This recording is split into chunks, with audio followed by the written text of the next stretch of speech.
I welcome you back again to another video lecture on C++ programming, and in this video lecture we'll go ahead and write a simple project that will help us to know more about the mathematical operations in a variable in C++.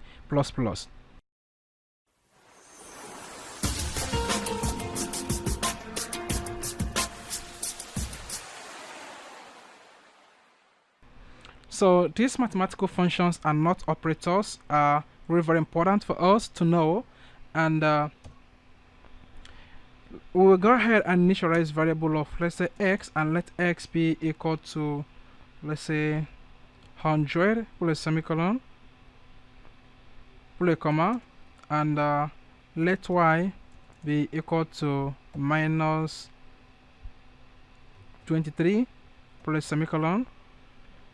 Okay, let's try to use other ones like the float. So let's go ahead and use float, and let's say float a is equal to 56.8, put a comma, and b is equal to,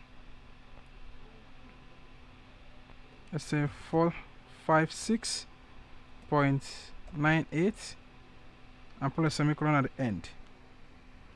Alright, now we have this. Let's go ahead and look at some of the mathematical functions we need to work with.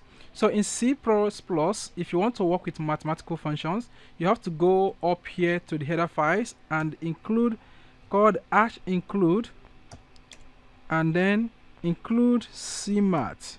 Very important. So without CMath, you can't be able to work with mathematical functions. Alright.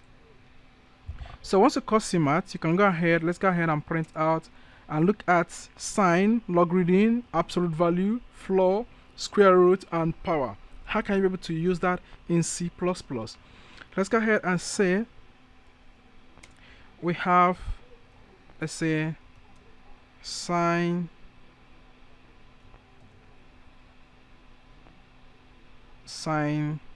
A. Let sine A be equal to,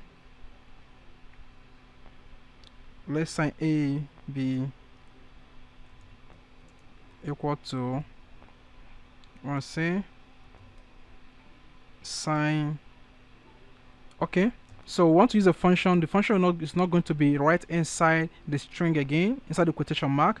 You can go ahead and call sine. You can see that function sine is there, and pass in the value of A. So you're going to get the sine of A. But let's go ahead and use x. Okay, let this be sine of x.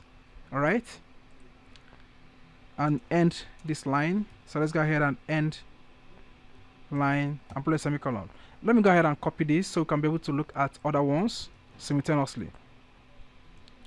So let this be for logarithm, absolute value, for floor, and square roots, and power.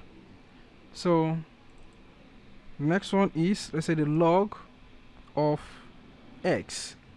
So let's go ahead and check out log right here, and it's there already.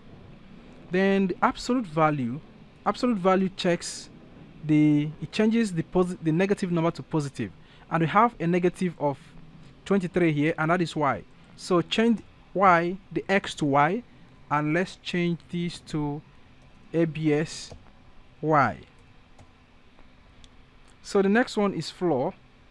Let's put floor right there, and let's say that is a floor of A. We have used x and y, the floor of A, and change this to floor, and change that to floor of A. So the next one is the square root, very important. So the square root, so we're going to change this one to square roots, and let that be the square root of is this actually okay? Let's put square root of 456.98. But this does not give us the square root of. Let's go ahead and check a number that we are sure of its square root, and let's say 100. So let's go back to B and change B to 100, So change b to 100 and check the square root of 100.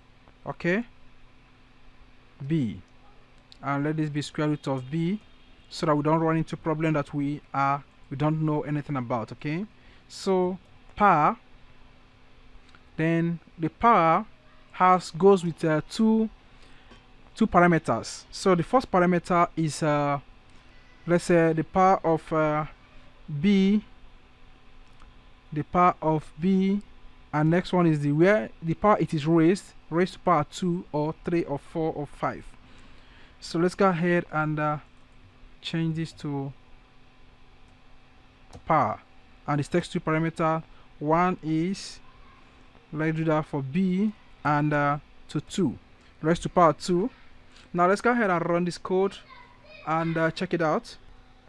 So go ahead and run this code. Let's check it out and make sure everything works out fine, because I believe that is really going to be great.